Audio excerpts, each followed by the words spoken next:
Boa noite a todos. Sejam todos bem-vindos nessa casa de Jesus. É um prazer enorme estarmos juntos, né? Para esquentar o nosso espírito. O corpo está agasalhado, né? Agora vamos agasalhar o nosso espírito, que ainda passa muita friagem de conhecimento e de entendimento, não é? E agradecer principalmente a todos pelas contribuições, por toda a ajuda que nós recebemos nessa casa em relação aos trabalhos sociais da casa. Graças a Deus, tudo andando na perfeita ordem. Já todo mundo está dando conta do recado, porque cada grupo faz uma obra diferente, né? Que tem várias obras na casa, então cada um faz a sua parte. Mas graças a Deus nós estamos conseguindo tocar em frente, apesar das coisas encarecerem e tal, mas mesmo assim estamos dando conta. Então só tem que agradecer a colaboração de todos, porque nós somos o elo dessa corrente, né? Então, se uma correntinha quebra, já fica fazendo falta para todos nós. E para os irmãos que recebem essa ajuda. Agradecer bastante e pedir a Jesus sempre que abençoe cada um, no que for preciso, no que for do merecimento. E agradecer muito, a gente agradece mesmo, porque sem isso a gente não trabalha e a casa fecha. Então, Deus abençoe todos vocês, com muito carinho, com muito amor. E nós vamos convidando a todos para que possamos fechar os nossos olhos.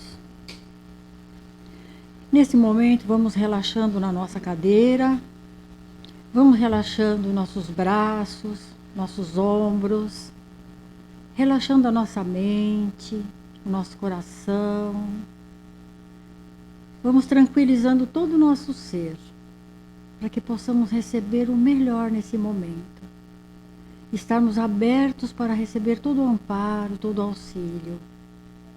Com o coração livre, tranquilo, a mente em oração, em tranquilidade, abrindo os canais do nosso ser, para que possamos absorver da melhor maneira possível tudo aquilo que nos for oferecido esta noite.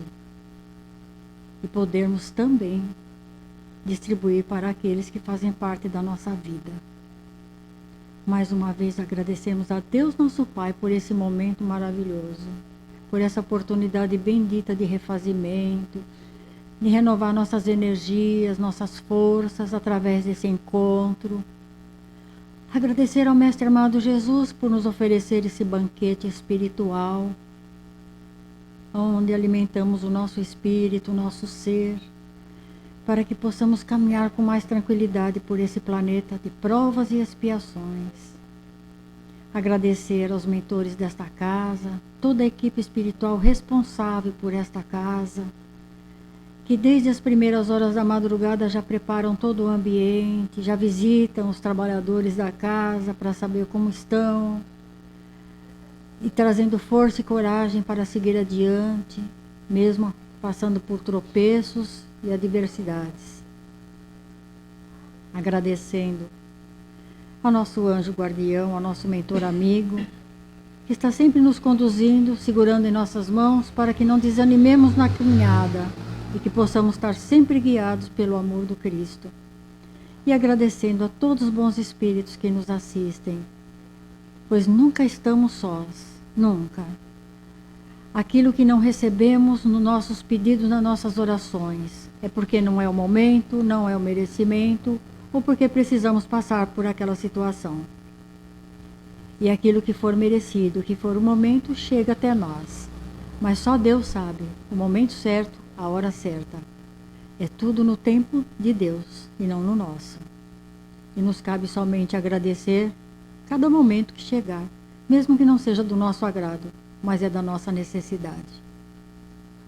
E assim agradecendo por mais esse momento de luz, a toda a espiritualidade aqui presente, vamos iniciando o nosso momento de amor, esse encontro de luz. Deus abençoe o trabalho dessa casa nesta noite, cada trabalhador, cada frequentador, que cada um possa receber aquilo que veio em busca, principalmente a saúde física, mental, espiritual, emocional. E assim, Senhor Jesus, Mestre Divino, o Senhor desta casa, pedimos licença para iniciar a nossa tarefa da noite, com o coração cheio de alegria, de fé, de esperança e de muita gratidão por poder ser útil, nem que seja um pouquinho, num planeta de tanta necessidade. E vamos receber hoje com muito carinho, fazendo sua estreia aqui na nossa casa, o Eduardo, que já é um trabalhador da casa, que também doa sempre um pouquinho de si para ajudar em todas as obras. Que ele seja acolhido com muito amor, com muito carinho, e que seja sempre bem-vindo nesta casa, ele e a Raquel, que estão sempre aí na luta, ajudando, e outros trabalhadores que também estão nessa luta. Que Deus abençoe o Eduardo, que ele seja inspirado, intuído divinamente para transmitir a todos nós tudo aquilo que ele se preparou a fazer, com muito carinho, com muita tranquilidade, serenidade e com a proteção do seu mentor amigo. E assim agradecidos, iniciamos esse encontro de amor, dizendo o nosso Divino Mestre Salvador: fortalecei-nos e amparai-nos, para que possamos auxiliar as forças do bem a melhorar o mundo. Veneráveis mensageiros celestiais, auxiliares de Jesus, fortalecei-nos e amparai-nos, para que possamos auxiliar as forças do bem a melhorar o mundo. Pai Criador nosso, fonte eterna de amor e de luz, fortalecei-nos e amparai-nos, para que possamos auxiliar as forças do bem a melhorar o mundo. Que assim seja, e assim será, graças a Deus. Uma boa palestra para todos nós.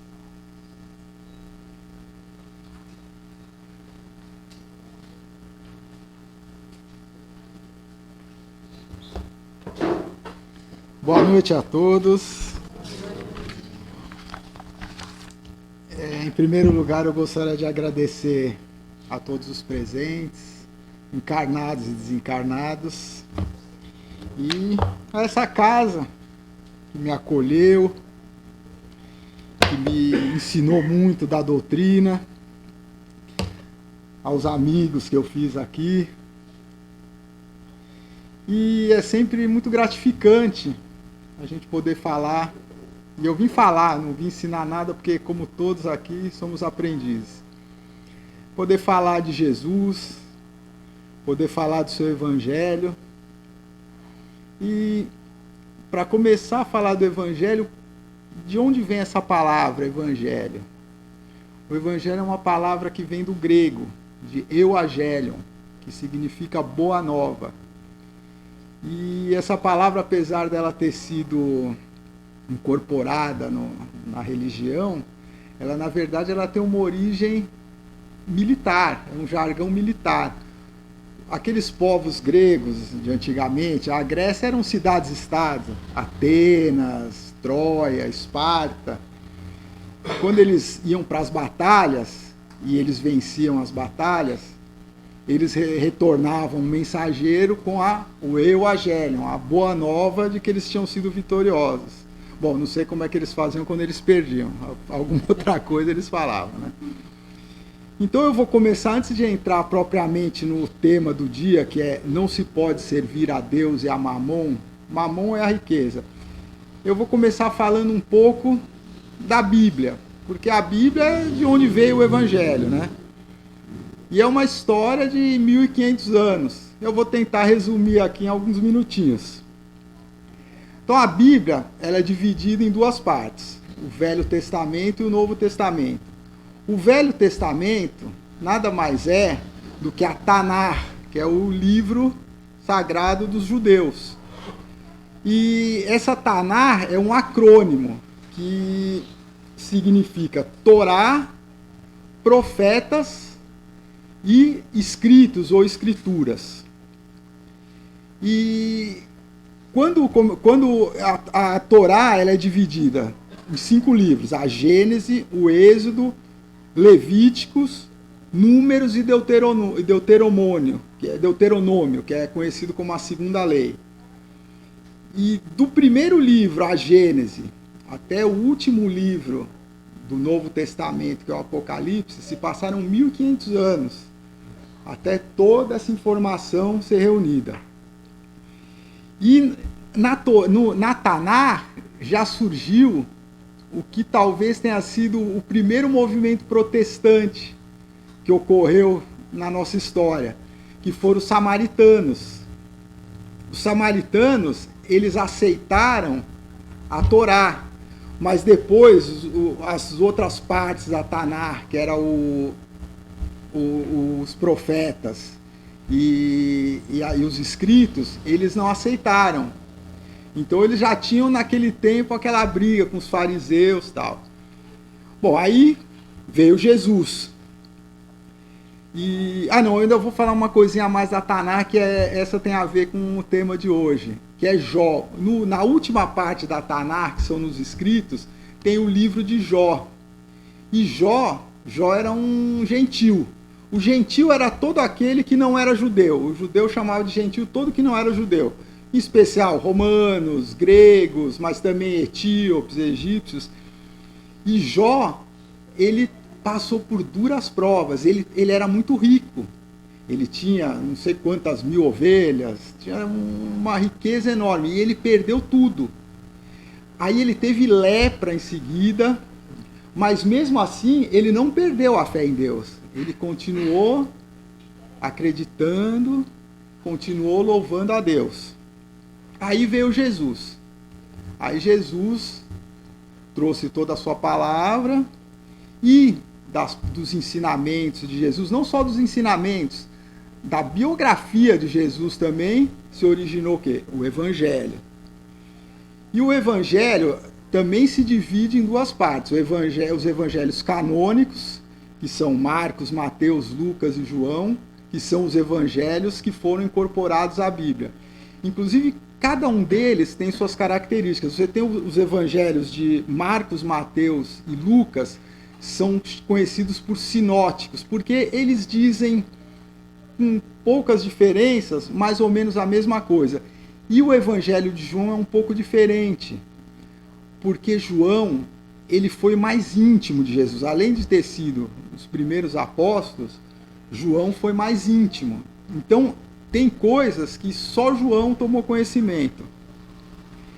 E também tem os evangelhos apócrifos, que muitos evangelhos foram escritos por Nicodemos, por Filipe, por Tomé, alguns atribuídos a Maria Madalena, inclusive nem todos edificantes. Tem evangelhos que têm apócrifos que têm verdadeiras barbaridades. E não foram incluídos na Bíblia pelos mais diversos motivos, porque não se tinha certeza da sua autoria, porque realmente diziam coisas nada edificantes, ou por interesses políticos, porque a gente sabe que na igreja, principalmente até hoje, né? Mas principalmente nos primórdios da igreja, a igreja era muito envolvida com política, com poder, né? E dentro desses evangelhos, né, as diferenças são: Marcos, por exemplo, o evangelho de Marcos, ele era um evangelho que exaltava mais a gente como espírita sabe que não é, mas os milagres de Jesus. Por quê?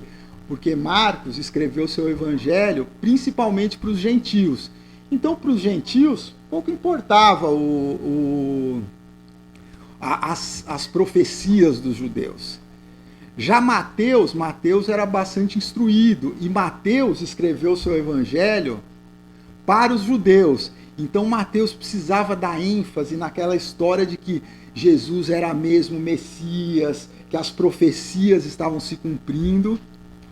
Já o evangelho de Lucas, ele é muito preciso historicamente. Lucas era médico, né? Então ele teve essa atenção de se preocupar, de vincular determinados acontecimentos biográficos com fatos históricos, tal. Ele é muito cronologicamente bem organizado. E o de João, como eu falei, era um evangelho que continha coisas que nos outros não tinham, pela proximidade dele maior com Jesus. E aí esses evangelhos foram escritos, né, logo depois da crucificação. Mas durante muito tempo esses escritos ficaram perdidos, tal. Depois, a partir mais ou menos do final do primeiro século e do início do segundo século, é que eles começaram a ser compilados. E veja que, assim, não existem originais.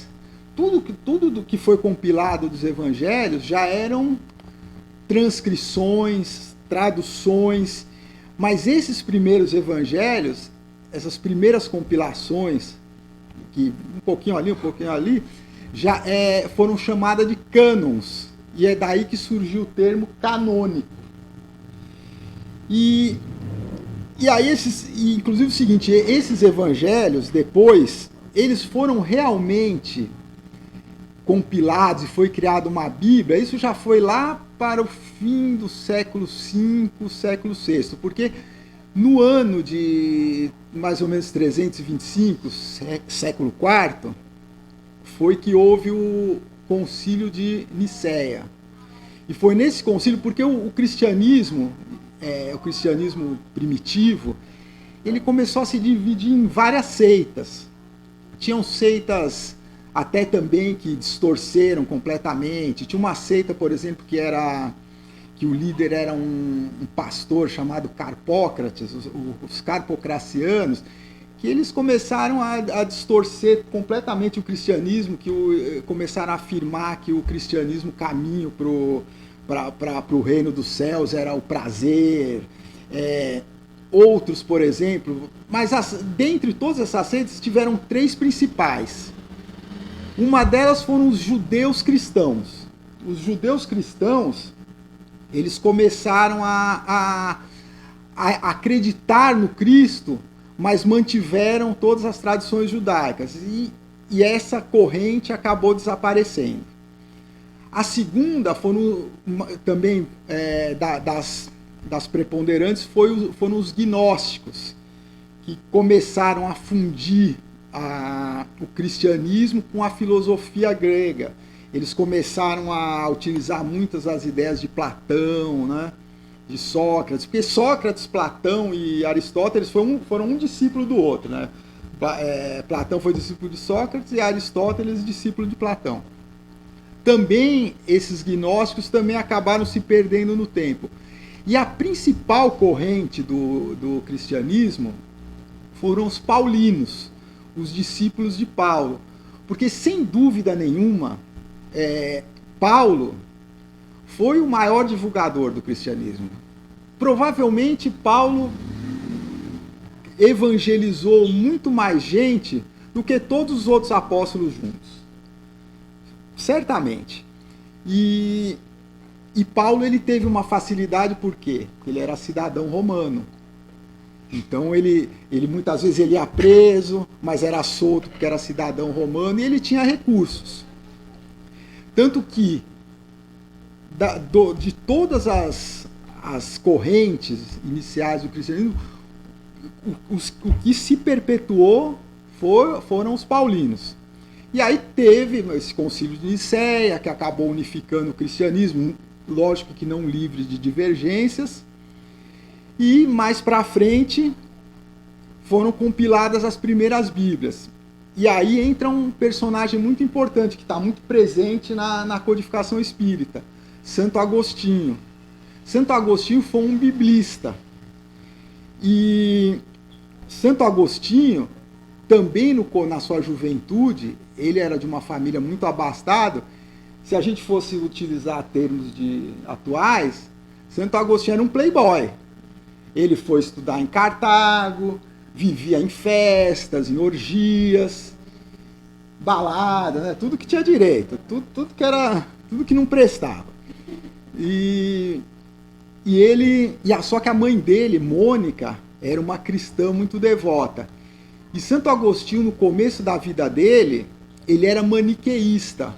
O maniqueísmo era também uma crença, uma filosofia fundada por Maniqueu, que acreditava na dualidade entre o bem e o mal, que tudo era o bem e o mal, que o bem era o espírito e o mal era a matéria.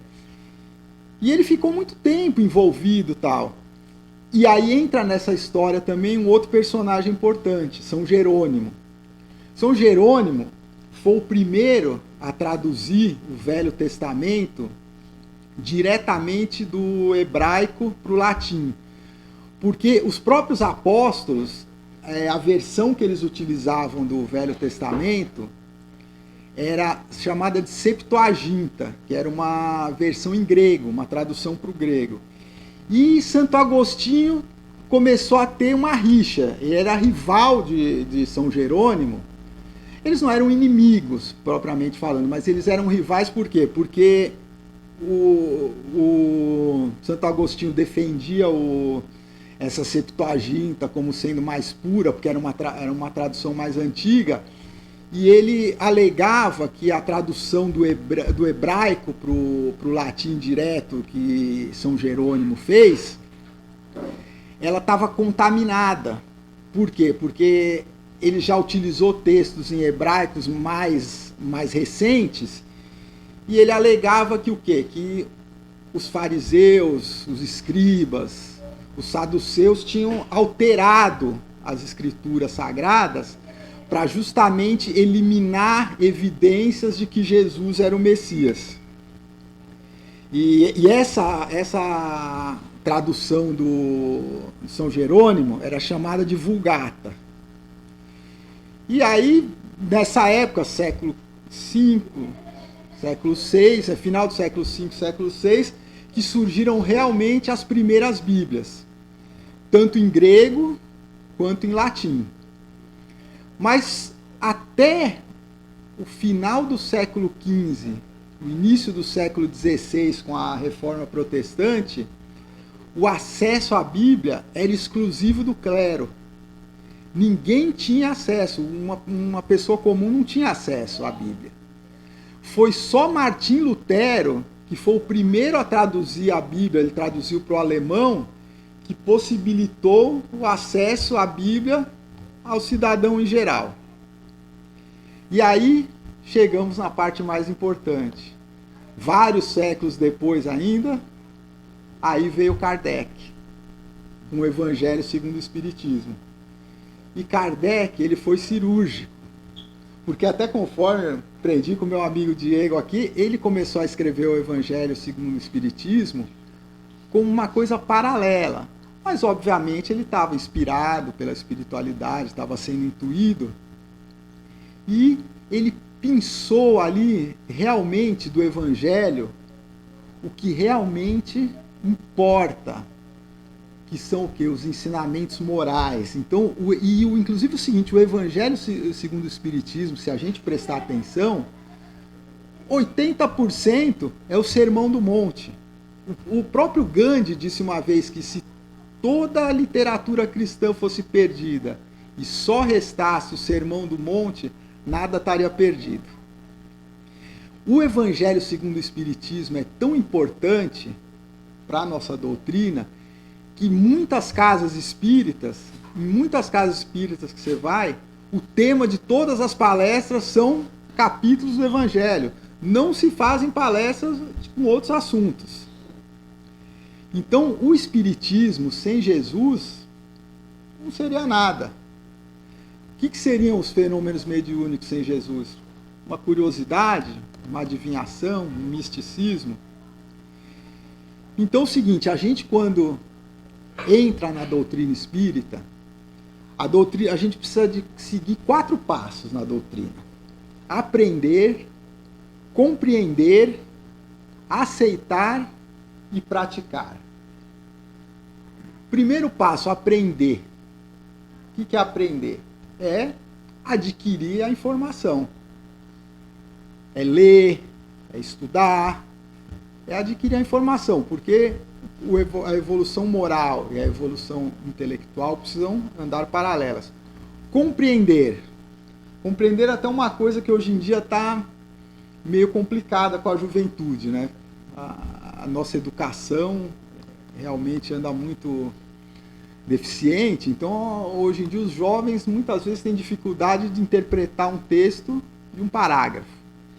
E compreender é isso, é você processar aquela informação e entender o significado daquilo. Terceiro passo, aceitar. É você, uma vez aprendida e compreendida aquela informação, é você, com a sua mente, o seu coração, acreditar que aquilo é uma verdade, ter fé naquilo. Ter fé e ciência, porque a fé é uma coisa do coração, é aquela coisa que a gente não tá, vamos dizer assim, comprovada. E a ciência é aquilo que se pode comprovar. E essa parte é a parte, entre aspas, fácil.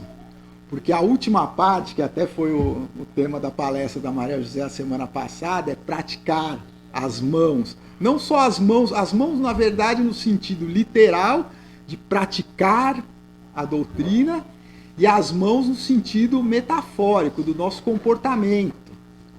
Por quê? Porque aprender, compreender e aceitar é uma coisa de nós com nós mesmos. Agora, praticar é a hora que você começa a colocar o espiritismo para fora de você. Então, dito isso, agora sim, nós vamos ao nosso tema principal.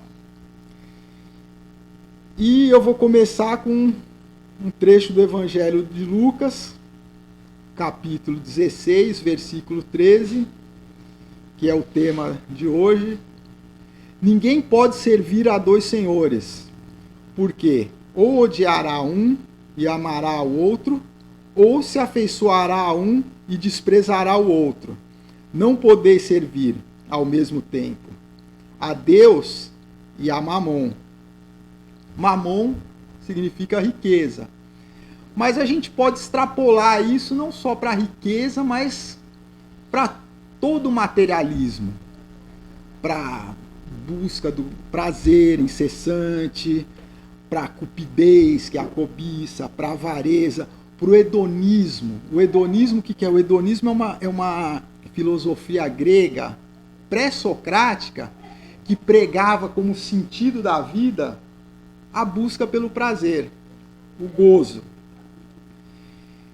E, começando esse tema, tem uma história, né, do jovem que chegou a Jesus e perguntou para Jesus: meu bom mestre, o que é preciso para eu ter a vida eterna? E Jesus já começou falando assim: não, por que me chamas de bom? Bom é Deus. Mas aí o rapaz falou: porque eu desde jovem eu guardo todos os mandamentos. E Jesus falou, para ir ao reino dos céus, você deve sim guardar os mandamentos. Não roubarás, amar ao próximo como ama a si mesmo, não cobiçar a mulher do próximo. Mas Jesus completou da seguinte forma, falou: mas se você quer ser perfeito, vende tudo o que tem e dá aos pobres e me segue. E o jovem bravo foi embora. E aí também tem uma parte, né, do Evangelho, com base nisso aí, que Jesus comentou isso com os seus apóstolos, que está em Mateus, capítulo 19, versículos 16 a 24, Lucas, capítulo 18, versículos 18 a 25, e Marcos, capítulo 10, versículos 17 a 25. Em verdade eu vos digo que é bem difícil que um rico entre no reino dos céus. Digo-vos ainda uma vez, é mais fácil um camelo passar pelo buraco de uma agulha do que um rico entrar no reino dos céus. E essa palavra camelo, na verdade, em hebraico, era a mesma palavra que era usada para o animal, né? E também para a corda de amarrar navio. Então o próprio Kardec conclui que provavelmente Jesus estava se referindo a uma corda de navio, porque não faria muito sentido você passar um camelo, um animal, pelo buraco de uma agulha, né? E então o que Jesus quer dizer com isso? Que a prova da riqueza é uma prova muito difícil. É uma das provas mais difíceis que a gente pode enfrentar aqui na Terra. A prova da riqueza, ela é muito difícil. Por quê? Porque a prova da riqueza, ela vai despertar na gente muita tentação, muita fascinação, excitação do orgulho. Por quê? Porque a riqueza ela vai proporcionar a gente prazeres materiais, a sensualidade, a gula. E o prazer, a gente tem que reconhecer, é sedutor. Prazer é sedutor. Então o que acontece? A riqueza, por outro lado, ela não é de todo mal, se ela for bem empregada. Então a riqueza, se Deus criou a riqueza, algum sentido há de ter, né? Se Deus criou a riqueza, por quê? Em primeiro lugar, ela, de alguma forma, dela pode vir o bem. Então o que acontece? A riqueza, quando bem utilizada, quando usada na caridade, quando distribuída, ela é um fator de progresso. E ela também é um fator de progresso no sentido de que, para a gente ter uma evolução intelectual, também são necessários recursos. E se não houvesse riqueza, como é que a gente evoluiria intelectualmente? Quem financiaria as pesquisas, a ciência, a pesquisa farmacêutica, a engenharia? Você precisa de recursos, certo? Então o que acontece? A diferença, né, entre o remédio e o veneno é a dose. E o que é essa dose com referência à riqueza? É o nosso apego.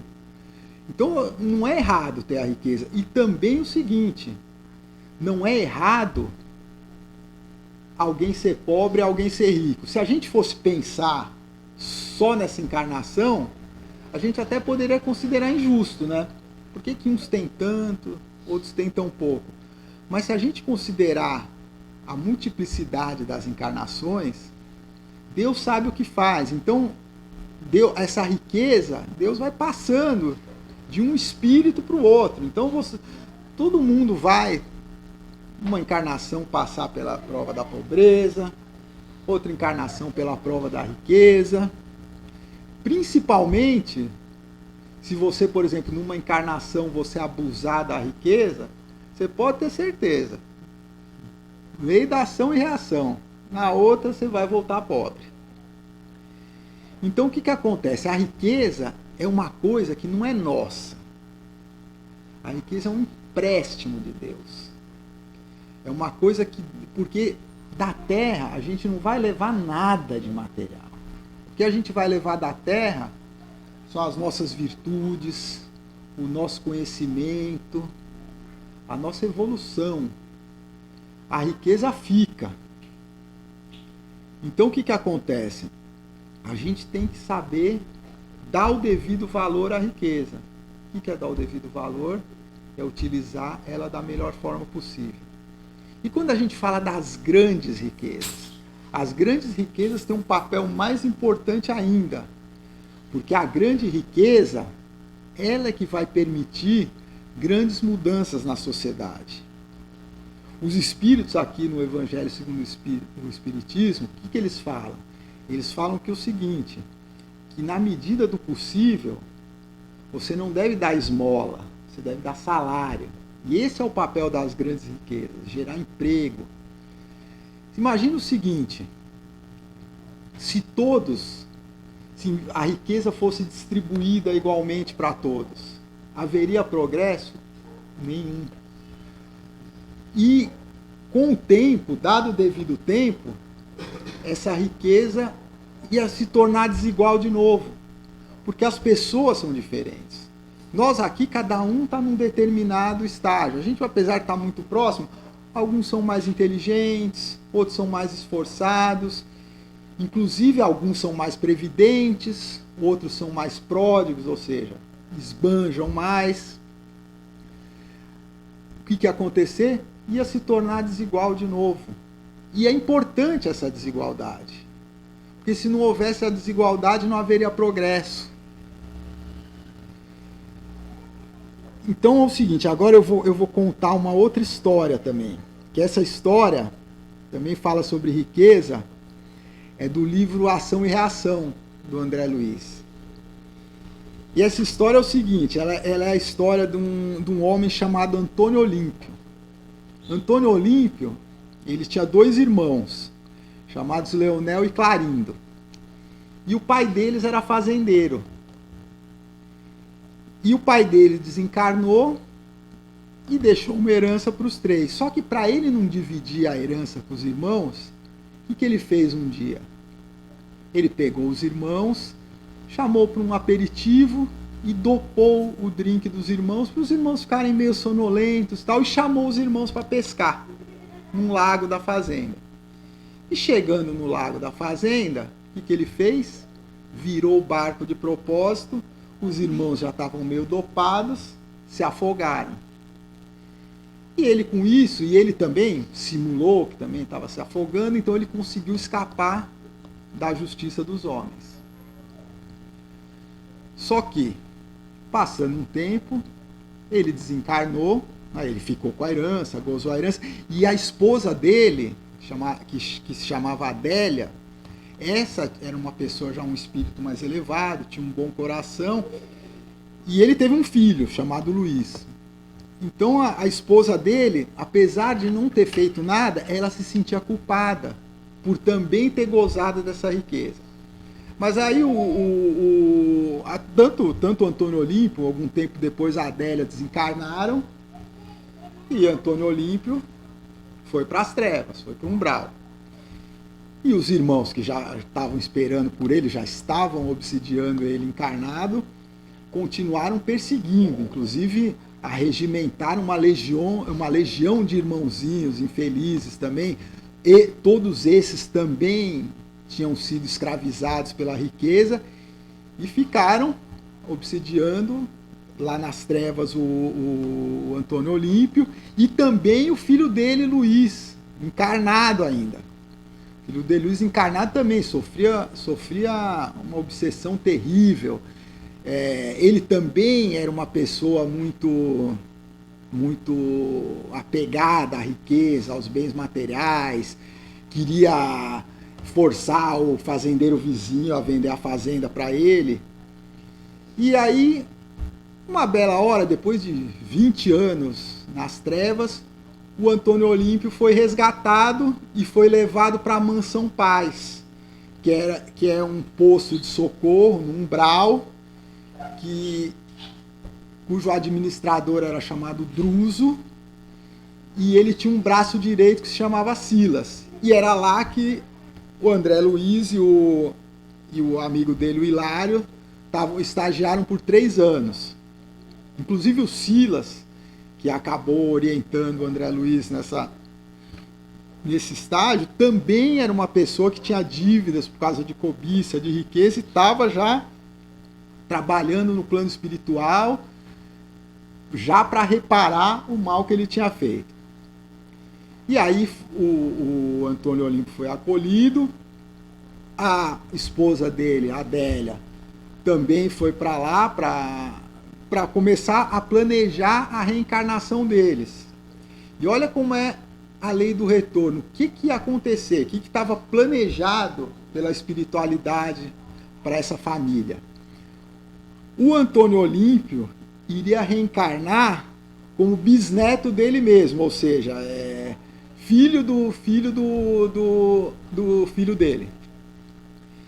E a Adélia também ia reencarnar, ia se casar de novo com ele, e eles teriam como filhos os irmãos que ele matou, o Leonel e o Clarindo, para restituir a riqueza que ele tomou dos irmãos. Então vocês vejam como é o princípio da lei do retorno, da ação e reação funciona. Isso ocorre em todos os casos também análogos. Então, se você, por exemplo, uma pessoa que abusou da palavra, numa encarnação, enganou as pessoas, eventualmente numa outra encarnação você vai voltar com problemas de fala.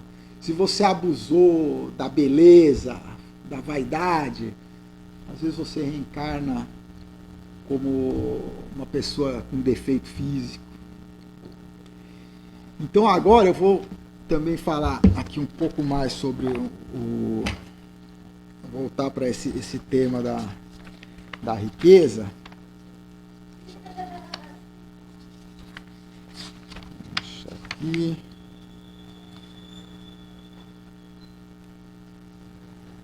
Da verdadeira propriedade. A verdadeira propriedade, eu já mencionei isso antes, o que ela é? Ela é o nosso patrimônio espiritual, o bem que a gente pratica, a nossa inteligência, o nosso amor que a gente leva. Então, muitas vezes, um operário aqui na Terra é mais rico no reino dos céus do que um príncipe, porque a riqueza aqui na Terra é passageira. Então, para concluir, eu vou entrar um pouco no assunto que está muito em pauta nos dias de hoje, que é a transição planetária. Então, hoje em dia, a gente está vendo aqui na Terra uma exacerbação do materialismo, da ostentação, da busca incessante pelo prazer. Parece que a humanidade está se desconectando de Deus. E de fato, se a gente for analisar a fundo essa questão, está. Porque o que está acontecendo? Está acontecendo o seguinte, como o Haroldo Dutra Dias até falou, a regeneração, o mundo de regeneração no plano espiritual já está praticamente pronto, porque as trevas estão sendo esvaziadas. E onde estão todos aqueles espíritos das trevas? Aqui, tudo encarnado. Por quê? Última chamada, é a última chance. Porque agora é o seguinte, quem está encarnado e não se adequar aos novos padrões morais da Terra, vai ser degradado, não vai mais ficar aqui. E olha que o negócio do degredo é uma coisa complicada, porque acho que todo mundo aqui deve ter ouvido falar dos exilados de Capela, né? Mais ou menos aí 6.000 anos atrás, o quarto planeta da estrela de Capela passou por essa fase de transição planetária, que a gente está passando agora, do mundo de expiação e provas para um mundo de regeneração. E muitos espíritos foram degradados aqui para a Terra, que ainda era um mundo primitivo. E olha como a bondade e a misericórdia de Deus são infinitas. Esses espíritos que lá estavam no fim da fila da evolução, aqui eles eram mais evoluídos do que os espíritos da Terra. Não necessariamente moralmente, tá? Porque mesmo degradado de Capela, tem espírito que... Inclusive tem espíritos de Capela. Capela também, quando passou por essa fase de mundo primitivo para mundo de expiações e provas, também recebeu espíritos de um outro planeta da estrela Sírius. E tem esse espírito que foi degradado de Sírius para Capela, foi degradado de Capela para a Terra, e ainda tem capelinos aqui na Terra que não se regeneraram e que vão ser degradados pela terceira vez. Entendeu? Para você ver como, apesar do sofrimento, da dor que os espíritos infelizes, sofredores passam, tem espírito que é resistente à dor, viu? Que aguenta milênios, mas continua lá recalcitrando no mal. Então esse é um dos motivos que a gente está vendo essa exacerbação exatamente dessa parte desse apego ao que é material, à riqueza, aos prazeres, à sensualidade. E dito isso, o que eu posso dizer é que cada um de nós deve olhar para si mesmo e, na medida do possível, se desapegar do que é material, para que a gente possa estar cada vez mais perto de Deus. Então agradeço a presença de todos aqui, a paciência de me ouvirem e que Deus abençoe a todos.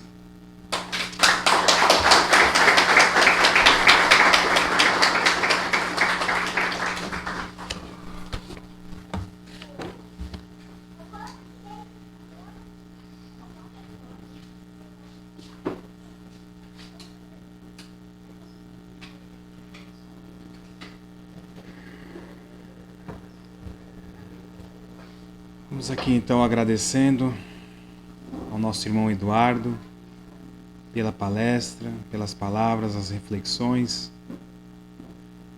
Agradecer a espiritualidade que aqui está conosco, nos envolvendo, trazendo aqui a este ambiente essa paz, essa proteção, essa harmonia que aqui podemos sentir.